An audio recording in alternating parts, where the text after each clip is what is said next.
Det er helt grusomt dårlig start på turen nå, gutta. Jeg har stått i 45 minutter og prøvd å skru på bilen fordi det er noe feil med tenninga. Så jeg har vært bak i sikringa og dratt inn og ut og alt mulig. Og så ren tilfeldighet så startet bilen nå. Så jeg fikk kjørt den inn på parkeringa, fordi i stedet så sto jeg bare midt på veien. Så tar jeg en råsjanse. Jeg burde kanskje egentlig ha kjørt hjem. Men jeg har veldig lyst på tur. Nå er jeg nå på Høgfjellet.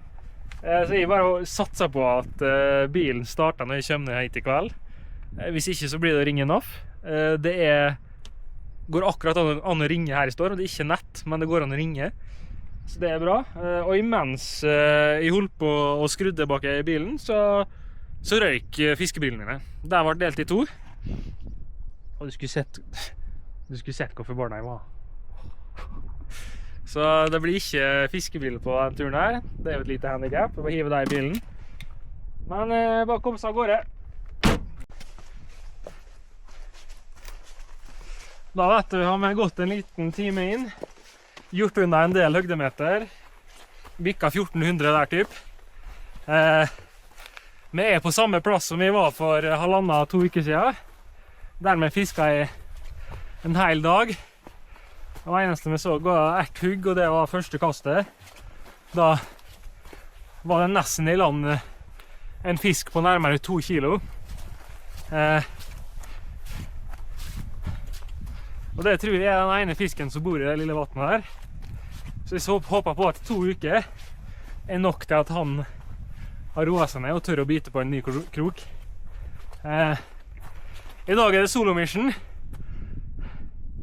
Det vil si at jeg går med min favorittkompis, som står litt bak der. Han heter Simba. Det er min favoritt-turkompis, altså. Min trofaste bestevenn.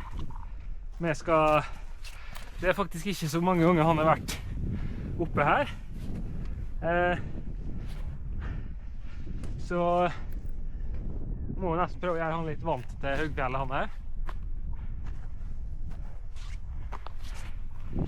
Så det blir dritbra. Det er jo ganske stygt vær nå om dagen. Og i dag var liksom det ene værvinduet denne uka her i hvert fall. Det regner ellers. Det skal regne i morgen, og det regnet i går. Det skal regne i kveld også. I 5-6 tida. Så da regner jeg med å være nedatt til da. Her vet du, her går det et par sau. Og jeg har med meg sauhunden Simba. Ja, han er så dyktig og så flink hunden at det er ikke snakk om å jage noe sau, altså. Han er limt frem på meg nå. Og han hører etter enhver kommando, altså. Så det er kjekt når han oppdrar hundene sine så godt at man kan gå fritt med det uansett. Det er ikke verst, altså. Han har aldri sprengt fra meg. Han kommer aldri til å gjøre det heller. Og det kunne jeg satt masse på, altså. Jeg har bare en sånn stygg følelse på at i dag så kommer jeg til å ta den største fisken jeg noensinne kommer til å ta i hele mitt liv i Høgfjellet. Fordi det er ingen som går her. Folk kan være så nervøse for at folk skal finne hvor jeg driver og fisker sånn. Jeg har sagt det før, og jeg sier det igjen. Jeg har vært og gått i denne fjellheimen her 15-20 ganger, eller dager, i sommer. Og jeg har truffet folk en gang. Og det var i varmebølgen da, det var 30 grader ellers i landet. Da var vi på det mest tilgjengelige vattnet. Og da var det et par andre folk som campet. Men her i går nå, her man må jobbe litt for høydemeter og for fisken, her er det ikke folk. Jeg kan love det. Jeg kunne sagt navnet på det vattnet jeg skal på nå.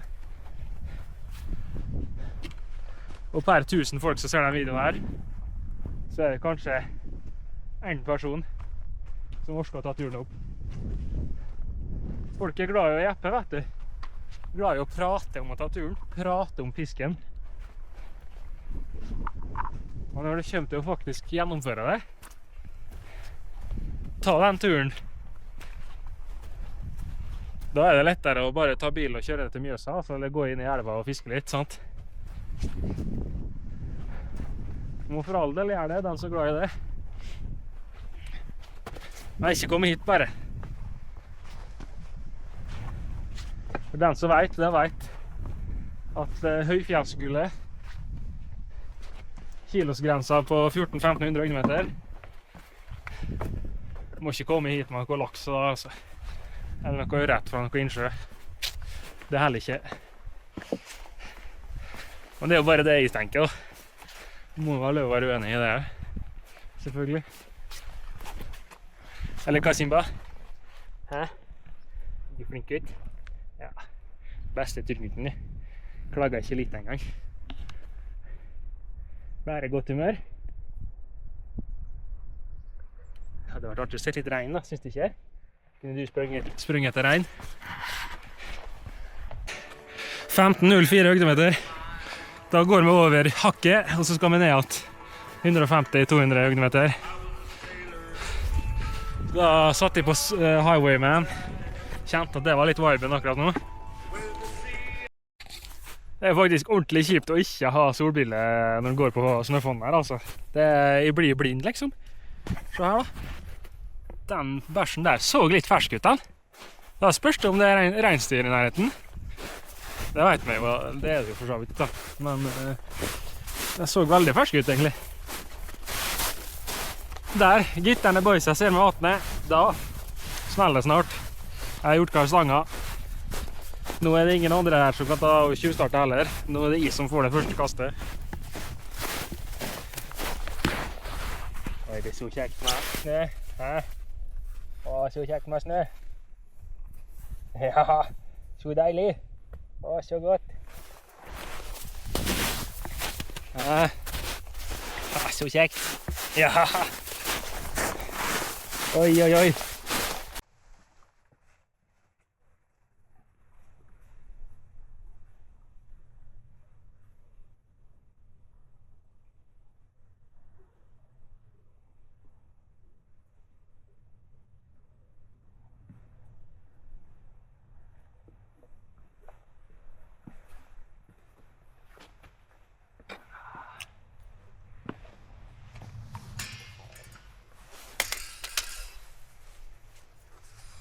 Nå er det ordentlig adrenalin på meg, altså.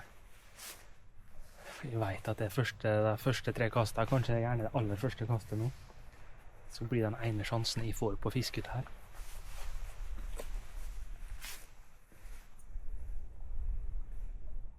Jeg må sjekke at bremsen Nei, den må løsnes litt. Sånn, kanskje greit. Ja. Da er sannhetens øyeblikk, altså. Jeg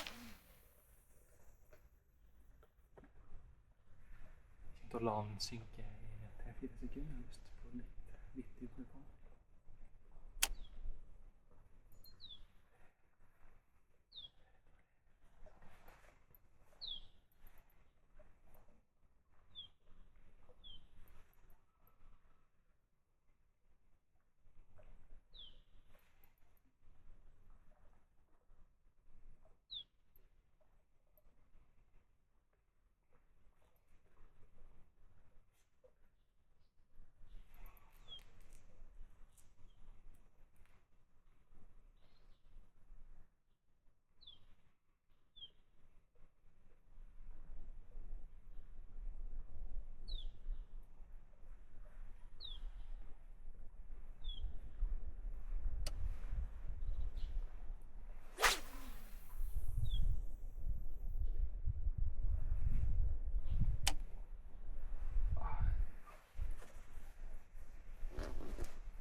det på snøfonna, du da, Simba? Nei, var det så godt? Ikke å spise snø, det bra. Nei, det... Nei, det var ikke bra, altså.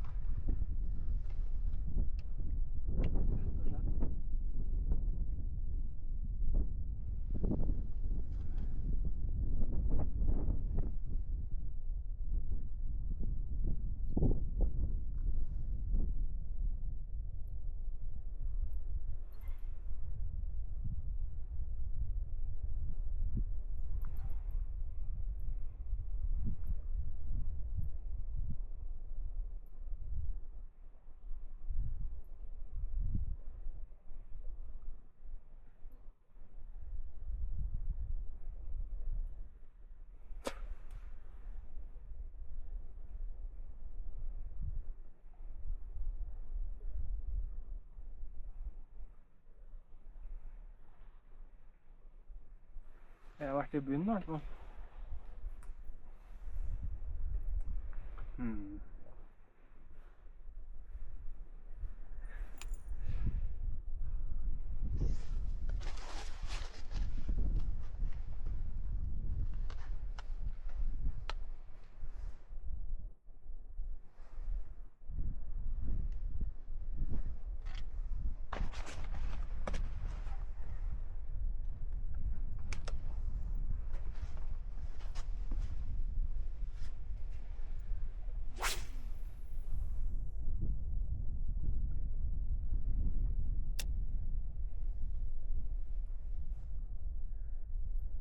Så fint det.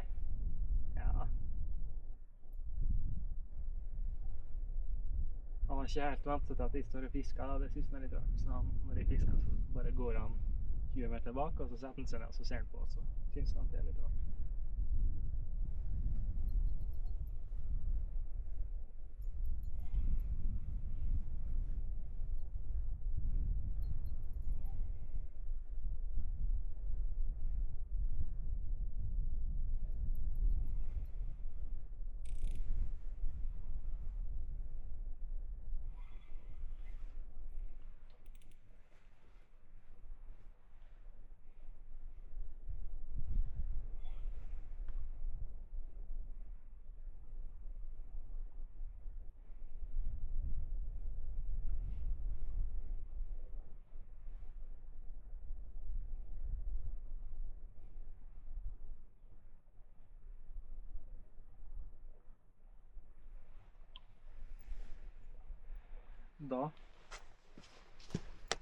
Da får Skeia sparken, så setter jeg på litt, setter jeg på det 2 seil.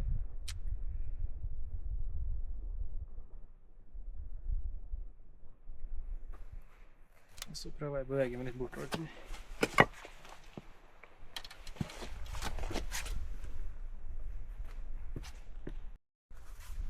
Da har vi satt på atomsil, 18 grams. Kommer seg litt lenger ut.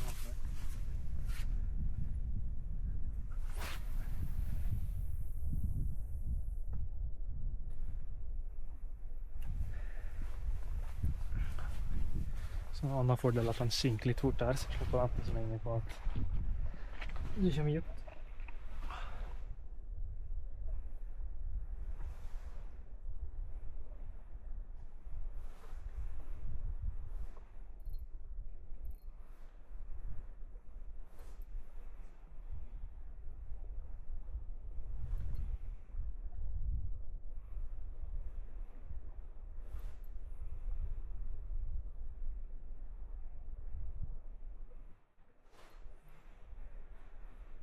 Prøver egentlig bare å irritere mest mulig, altså.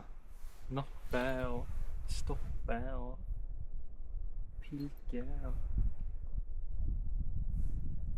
alt for å dra til seg oppmerksomhet, egentlig. Bare åpne her. En av så gamle gnetne dovregubber blir litt irritert og hogger til. Og der trodde jeg at man har sikkert bånd. Fy faen.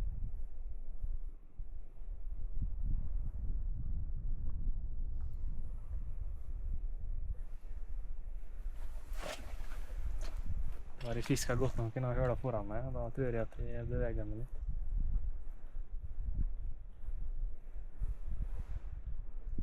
Ja, jeg var nede i bånn, ser jeg. Ja.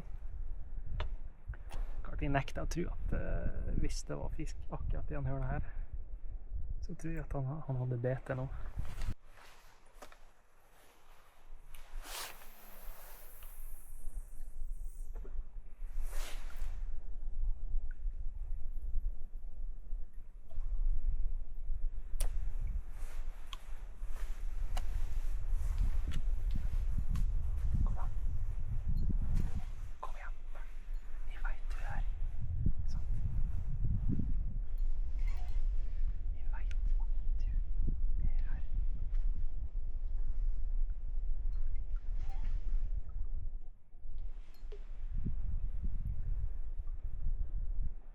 Det er ofte giftig, den der stoppen der.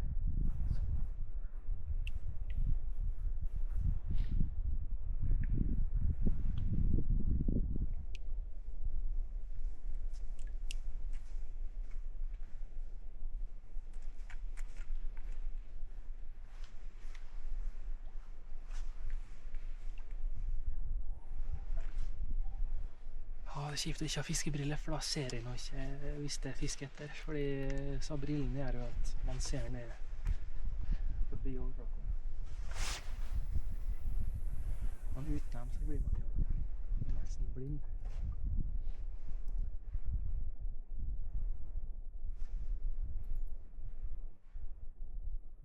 Der lå de fint, Petter. Flink gutt.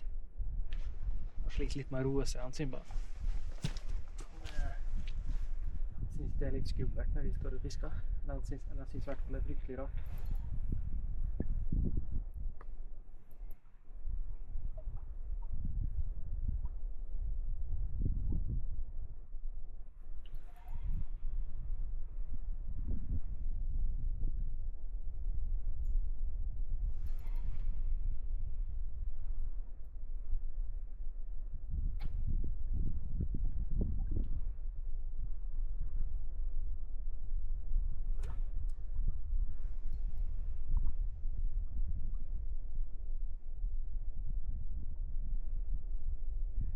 Kanskje den store kubben som er sjefen i det lille vattnet her, fortsatt er skremt fra siste gang. Den har gått i 2 uker nå og har vært sånn var, og enda ikke tørt å spise noe nytt. Kan være, altså.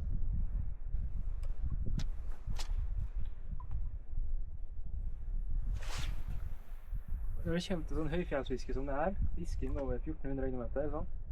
Det er jo sånn nisje at det er jo ingen som vet noe. Det er masse gamlinger som later som at de vet noe, og du må jo fiske med det her, og hvis det er ditt og datt, så biter ikke fisken, sant? Men egentlig så har jeg ikke peiling.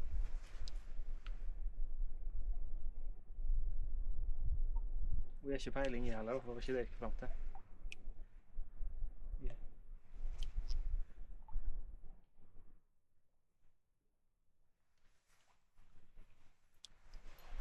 Fugler oppi her. Hørtes ut som en ravn.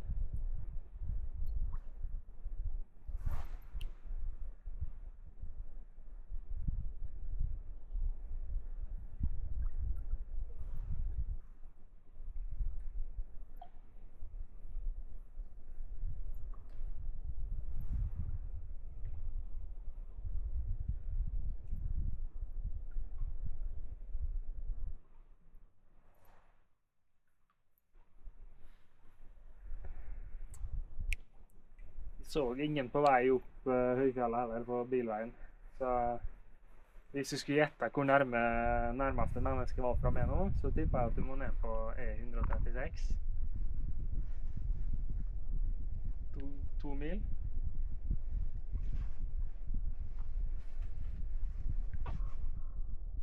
Det er ravn, ja. Jeg håper kameraet fikk det. Sitter en ravn borte her og skriker. Og håper vel at den skal dø eller noe sånt. Den kommer og spiser oss. Hørte du ravna sin da?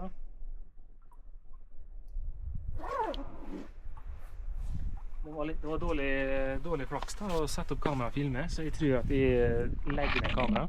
Og så hvis jeg får fisk, så tar jeg det opp igjen.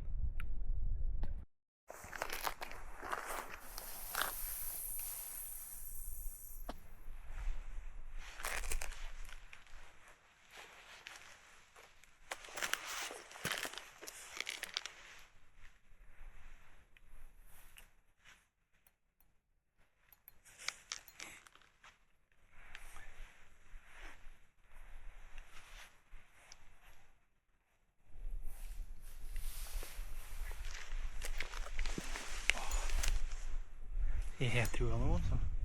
Jeg ser nå at nå har vannet roet seg. Det kan by på muligheter, altså. Da er det lov å håpe at fisken blir litt mer aktiv.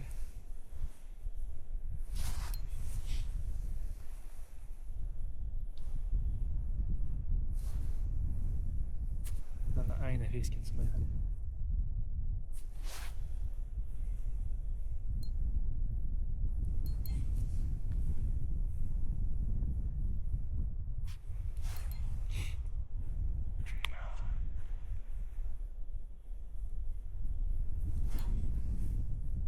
Jeg er alltid i gang for tergen, men det er ikke noe respons å få, altså.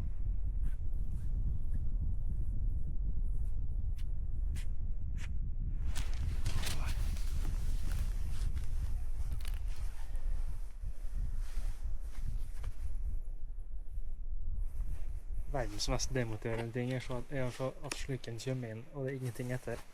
Gang på gang på gang på gang.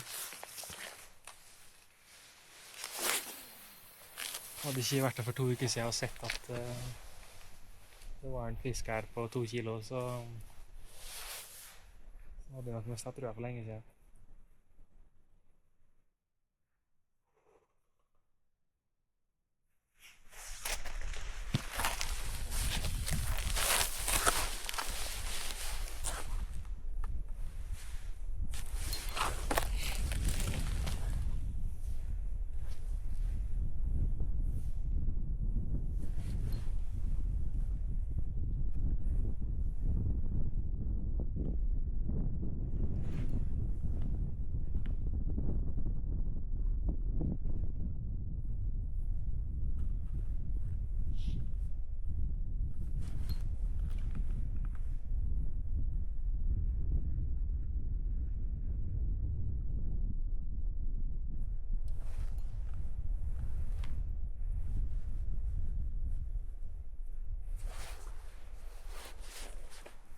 Det er ikke lenge den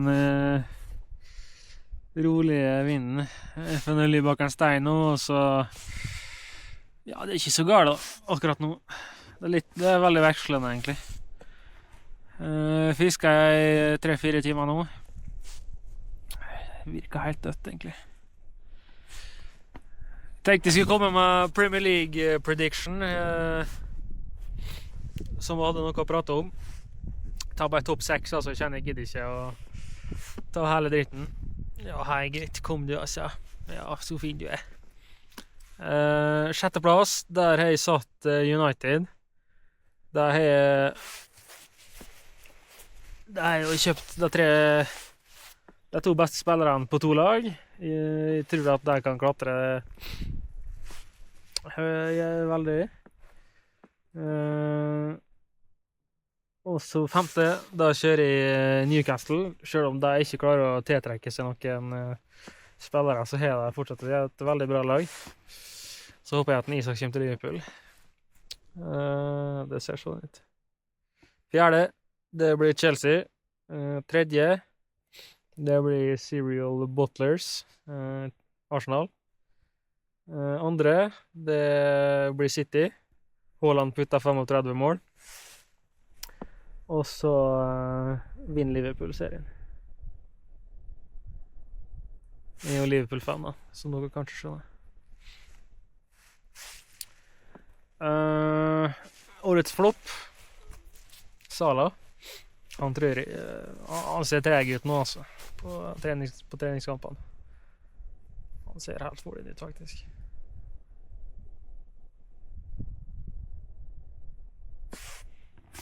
La du det ned?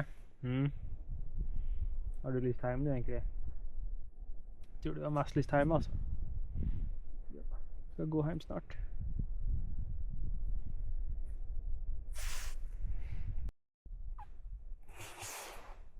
Tok en liten napp nå. Fikk ikke søve, men bare lå og slumra litt. Simba lå og slumra litt.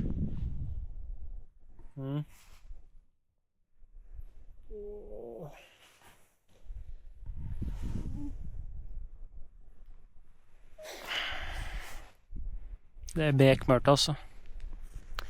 Rullegardina nå. Den er låst i nedre posisjon. Jeg får den ikke opp. Jeg står og river i rullegardina. Vi skal fiske litt til. Den ligger langt inne, altså.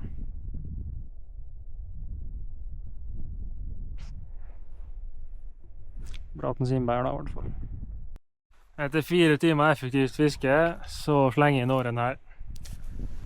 Simba i tillegg sa at den hoppet på sjøen hvis det ikke med ferien snart. Så jeg har satt på en liten sluk nå, da, så jeg vurderer å gå innom et par tjern på vei tilbake. Det er jo kveldinga nå. Det var meldt stygt vær og regn nå til kveldinga, men det er ikke kommet enda.